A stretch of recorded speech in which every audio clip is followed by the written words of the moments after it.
Hi folks, thank you so much for joining me today. My name is Greg and this is all about candles. I'm your self-proclaimed Canadian candle connoisseur, and today I have a review for you from Bath & Body Works. I was just burning Blue Sky Breeze and I really like the fragrance of this candle. This is last year's version.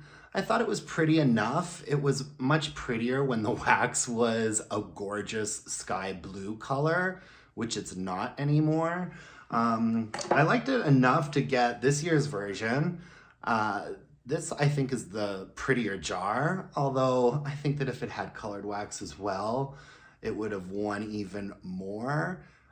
White lid. I like this year's version. I think it looks nice. And it has the thin core wicks. As you can see, the wicks are pretty disaligned due to the fact that I lamped the last third of this candle. Let's get into the fragrance and the scent notes first. We've got morning spring air, fresh violet petals, crisp gala apples, and English ivy. I'm gonna use last year's version to smell right now because it smells better. Yeah, I really like this one. Blue Sky Breeze. It's almost like you're standing in, it's like you're standing in a big open field. Maybe it just rained. There's an apple tree. There's flowers. Morning spring air. There's something a little bit ozone-y, but not as like aldehyde and ozone-y as some breezy candles usually are. What I pick up, what separates this one from a lot of like airy candles, I think, is the apple note. I appreciate the apple note, and the ivy, the English ivy, gives it something that's a little bit green and fresh and earthy. I like this fragrance. You do get a nice top to bottom balance on this fragrance. For me, the top is the ozone, the fresh air, a slightly floral note. It says, what is it? Violet petals. Violet to me is like a delicate, sweet, powdery floral. That's what I'm picking up on. The mid note is absolutely that apple. It's pronounced. There's a lot of mid to this candle, and it's that apple. Oh, I really like it.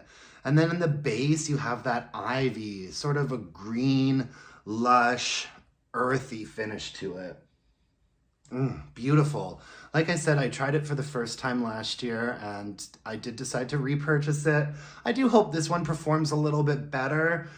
It doesn't have colored wax, so the formula is a bit different.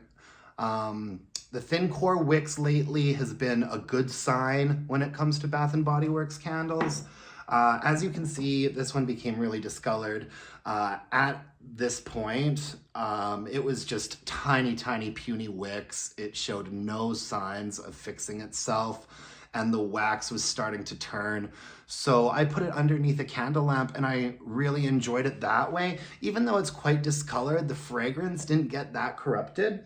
And so I kept it under the heat lamp in my kitchen for a couple of days and I really enjoyed the last third of it that way. So yeah, I am excited to get into this year's version as well. Blue Sky Breeze, Bath & Body Works. Check it out if you haven't yet. I think that the apple note in there might not be for everybody. So, you know, I always recommend smelling a candle first before you pick it up if you can. I can understand this one might be a touch polarizing as it's not your traditional sort of breezy, straight on ozone-y candle, but I really liked it. Thank you for joining me today, you guys. If you could leave me a like, comment, subscribe, that would really mean the world. And until I see you next time, let's burn some candles and bitch about it. Bye, guys.